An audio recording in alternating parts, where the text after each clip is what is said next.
Once again rising across the Middle East. Israeli forces struck a Hezbollah command center and several other buildings in southern Lebanon Sunday night in response to gunfire from Lebanon, as the IDF says Hezbollah continues to violate the ceasefire agreement.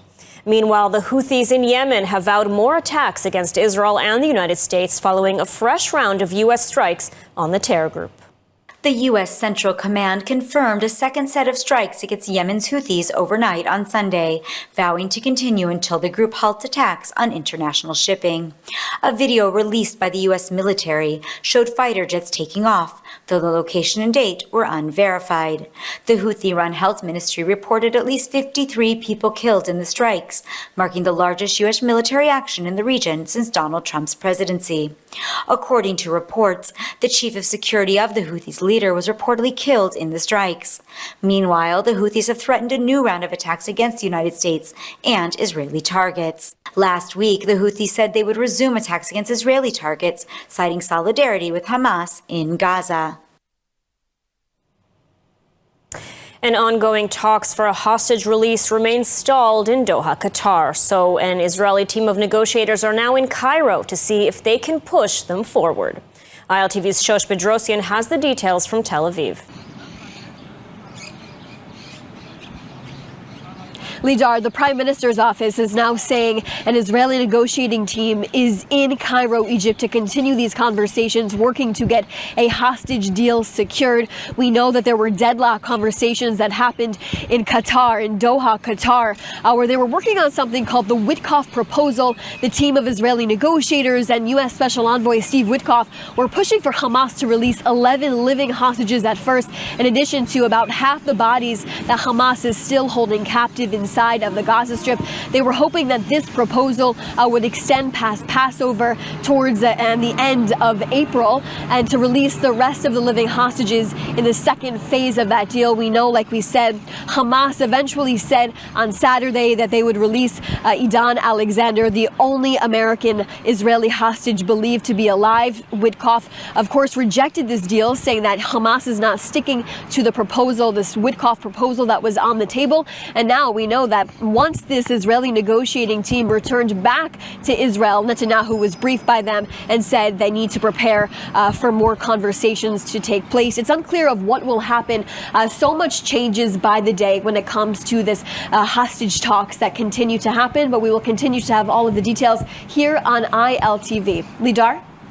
Thank you, Shosh. And a major shakeup in Israel as Prime Minister Benjamin Netanyahu moves to dismiss Shin Bet chief Ronen Bar, a decision that could have major political and security implications. More on this from ILTV's Mayan Hoffman.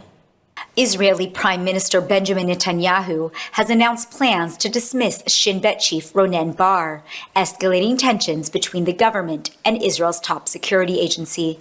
Netanyahu cited a lack of trust in Bar, but the move comes as the Shin Bet investigates alleged ties between the Prime Minister's office and Qatar, which is mediating ceasefire talks between Hamas and Israel.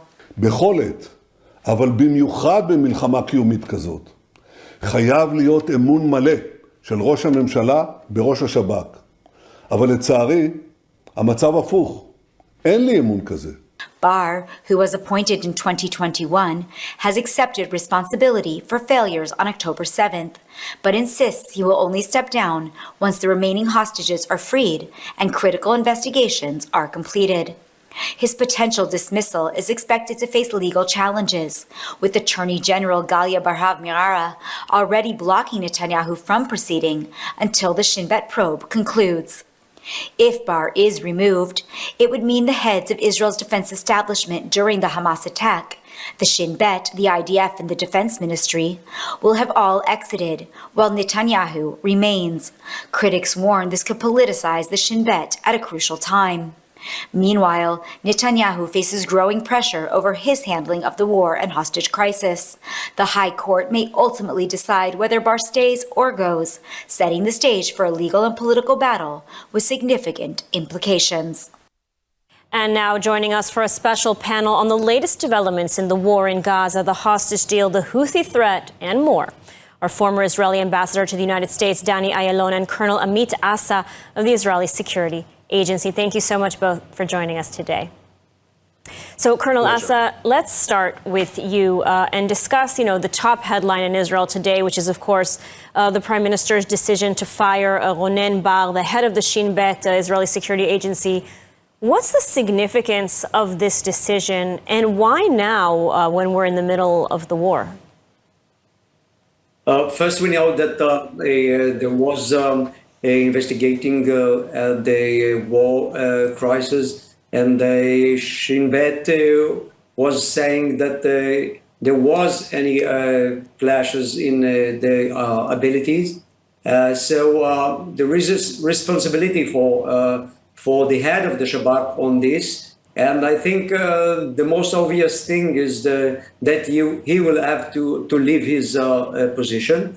Of course, at the beginning of the war, we needed to do a lot of changes and a lot of operational needs in the Shin Bet during the war. So we decided, maybe they decided, the Shin Bet decided, the Prime Minister decided that he is going to be leading the Shin Bet in this war. But now we know that we stopped a little bit. We have a ceasefire. We changed also the head of the army position. So it's now time for us to say, okay, thank you very much. You failed, and you have to leave your place and your position. Mm-hmm. And Ambassador Aylan, what's your take on this? From a diplomatic perspective, what effect will this move have on the hostage deal negotiations, for example?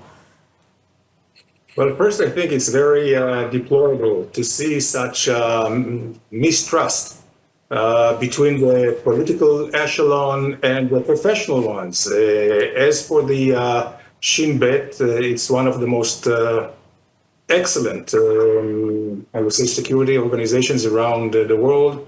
Mr. Ronen Bar is also a very capable man. Yes, he did fail, like everyone else did, on the 7th of October last year.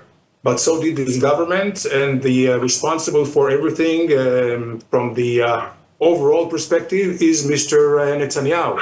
Also, Mr. Netanyahu is under some investigations, and some people in his office, what is called the Qatar Gate, evidently some senior advisors of him allegedly received money from Qatar, which is almost an enemy state, helping Hamas. And the one that is, of course, vested with the investigation is the Shin Bet, of course. So for Netanyahu now, when he is actually in, I would say, conflict of interest, to do that is not becoming. It's, I think, very, very damaging, especially as you mentioned, we are in the midst of the war, and even worse, it's further dividing the population of Israel. There is not much trust, unfortunately, between those who are pro-government and those here who oppose the government. I do believe that those who oppose the government from all walks of lives are the majority. However, this government clings to power, and they are unfortunately running the country from a very extreme view and not from the center, as is the most effective. So this is not strengthening Israel when we do that. And also, the last word is that he will not succeed because he's in a matter of conflict of interest. Then I think the Supreme Court will strike any attempt to fire the head of the Shin Bet. Mm-hmm. Because the Shin Bet serves the country and the nation and not the prime minister. Mm-hmm. Yes, it's certainly an ongoing affair, and of course we will continue to follow. And of course it is a position of trust as well, and there's certainly a certain amount of distrust there between the prime minister and Ronen Bar. And now I want to turn, speaking of the hostage negotiations, Colonel Asa, I want to turn to you. A lot of rhetoric that Israel will return to the fighting should the negotiations fail. But so far, it's been almost 3 weeks since the end of phase 1 of the ceasefire. No hostages have come out, and the IDF is not going into Gaza. So what exactly is going on, and what can we expect moving forward? I think that we know that we have to do the most to get out as much as we can, as many as we can, hostages alive or not, from Gaza. And the only way now to do it is by negotiation and some kind of a deal. Of course, we finished the first stage of the deal, and now there is a ceasefire without any deal. So who's earning from that is just the Hamas, because they are increasing their power, they are recruiting more people, they are building all the facilities for the war ahead of us. But still, I think that we are giving a chance for the Trump administration maybe to give us some kind of a deal, to make some kind of a deal that will help more hostages to come. I think it's a matter of a time. And also Trump administration, you can hear that they are losing patience from what Hamas is doing. Hamas is not willing to get to any point that we can agree with. So there is just a matter of time to getting back to war. Mm-hmm. And Ambassador Ayalon, would you agree with that assessment? As Colonel Asa said, we have a new president in the White House. It's no secret that the Biden administration had major differences with Jerusalem. Will Israel have a free hand now to operate in Gaza with Trump as president? Oh, no doubt about it. Not only the president himself said it, also his different people, whether it's Mr. Witkoff, the senior emissary to the Middle East here. And I believe that also there is a lot of frustration in Washington because of the Hamas attitude trying to actually drive a wedge between Israel and the United States. They will not succeed. But the fact that they have offered to free only American citizens, and there is one living and 4 more dead bodies, is something which, of course, nobody will accept, even not the United States. So it seems like the Hamas is actually raising the ante and is willing to risk it all because, as the president said, that if the Hamas does not release the hostages, then hell might reign over them. In any case, he said Israel will have a free hand, and unlike the administration of Biden, as you correctly mentioned, where we had restrictions on type of munitions, also on having to send our enemies humanitarian aid, which was looted and used by Hamas, and actually giving them the strength and power and the reason that they were still on their feet is because of this humanitarian. If war or the ceasefire breaks, then it's going to be a different rules of engagements and a different, I would say, rules of the game. And Hamas, of course, will stand to lose. We may risk here the lives of our hostages. So in a way, it's kind of a chicken now play between Israel and Hamas. But certainly for us, it's most of a moral issue, humanitarian issue, ethical issue. But if push comes to shove, I think that we may have no choice but to do away with Hamas, as should be in the first place. I think if I can add another thing is what we have to say now, that is a very big change that the Israeli administration and Trump administration are going together hand by hand in full cooperation strategically. And this is a thing that we didn't see with the Biden administration. I think it's very important when we come to this kind of negotiation with the terror organization. And I think that the full cooperation, it's not just on the table, under the table. We know that they are Trump and Benjamin Netanyahu is working together strategically. Of course, Americans have their interests and Israelis have their interests, but everything is going with the full cooperation against the Hamas as a terror organization. And Ambassador Ayalon, does this, cooperation also include Iran, the head of the Octopus, the Islamic Republic of Iran? President Trump has reached out to conduct negotiations, and he said he prefers negotiations with the Islamic Republic to war. What's happening on this front? Are we going to see a diplomatic solution, or is a joint U.S.-Israel strike potentially imminent? Yes, well, I believe that there is no daylight between Israel and the United States, understanding that the Iranian Ayatollah regime is the most nefarious, the most ruthless, and the most dangerous, not just in the region, but even globally. And the fact that they are trying to breach all their commitments, international law, and trying to illegally obtain nuclear capabilities is something that no one can allow. Now, it is quite obvious that President Trump would like to start with a political, with the possibility of a political solution. He wrote a letter to the Khamenei, the supreme leader of Iran, and we'll see what would be the response. In any case, if negotiations will start, I think this time it should be on American terms or the international community terms, whereby it will be much stronger and much longer agreement that was during Obama in 2015. If this is the case, maybe we have a chance to do away with the nuclear capabilities of Iran or infrastructure without a war.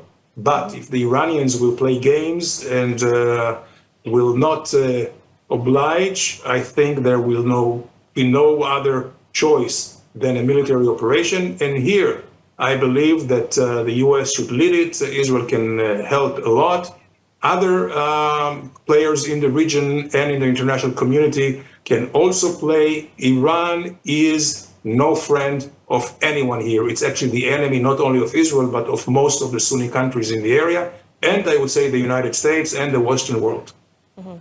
Absolutely. And Colonel Asay, speaking of the Islamic Republic of Iran, let's talk about its proxies as well. So far, the ceasefire with Hezbollah is holding, though it's clear they are violating the agreement. And the Houthis are now once again threatening to resume attacks against not only Israeli targets, but international shipping. Are we heading once again to fighting another multi-front war? Well, I think when we are talking about these regimes, proxies that leads from Iran, we have to understand that they think other way. They have not, as we call, it's not our way of thinking. They think like Islamic radical. They think not logical from our point of view, but they had their logic of thinking, and their logic of thinking is Islamic thinking. They will fight even if they will walk without shoes. They will fight until the end because that's what they think the best for the Islam. So when we see them launching missiles for the United States, it's not that they think that they are more powerful than the United States. Or when they are hitting Israel, it's not because they think that they can win the war.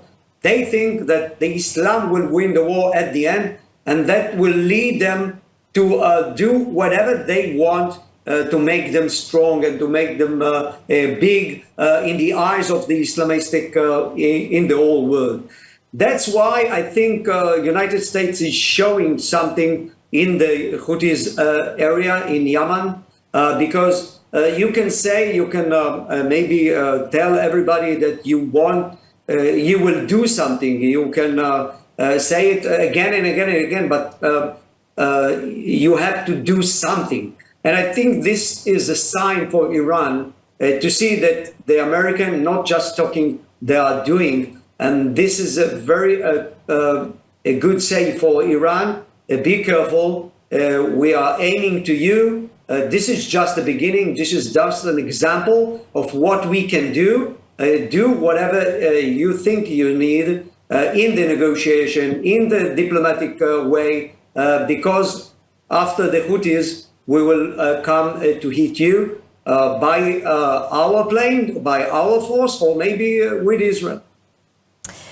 All right. Well, certainly an interesting period here in the Middle East. Ambassador Danny Ayalon, Colonel Amit Asa, thank you so much for your analysis today.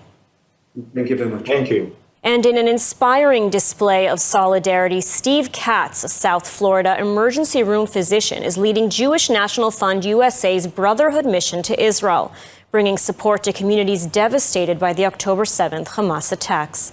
The mission assembled nearly 50 participants, predominantly from South Florida, who raised an impressive $1 million through grassroots community efforts. These funds are now being directed toward rebuilding the Israel envelope region, extending compassionate aid to Israeli citizens and addressing urgent and future needs across affected communities. Most of us don't wake up and decide to raise $1 million for Israel, something that seems out of reach. However, one organization did just that, driven by a strong sense of purpose. All part of one people, and this is not the time, nor has it ever been the time for the Jewish people to sit on the sidelines. But raising money for Israel is only one piece of a much larger picture. It's not just about financial support, it's about action. It's about rebuilding and reinforcing the strength of the land and the people. The JNF USA Brotherhood mission to Israel is a testament to this idea that helping Israel means being deeply involved hands-on in its growth and future. You know, Jewish National Fund USA has really totally integrated themselves into all aspects of life here, particularly in the North and the South, really helping to reimagine Ben-Gurion's dream. To accomplish all this work, to actualize the dream of leaders before us and the goals of JNF USA, Steve Katz led a group of almost 50 men to Israel. And they're really a diverse group of guys who come themselves from very different backgrounds and different professions. But the bottom line is we are all brothers. But despite the diversity among this brotherhood, they are just that. Brothers, all with a shared goal. We're all here for the same exact reason, which is to support our brothers and sisters in Israel with hugs, with love, with volunteering, and by donating as much money as possible to projects in the state of Israel. Steve Katz recounts how touching and inspiring this trip has been for him and for the members of the Brotherhood.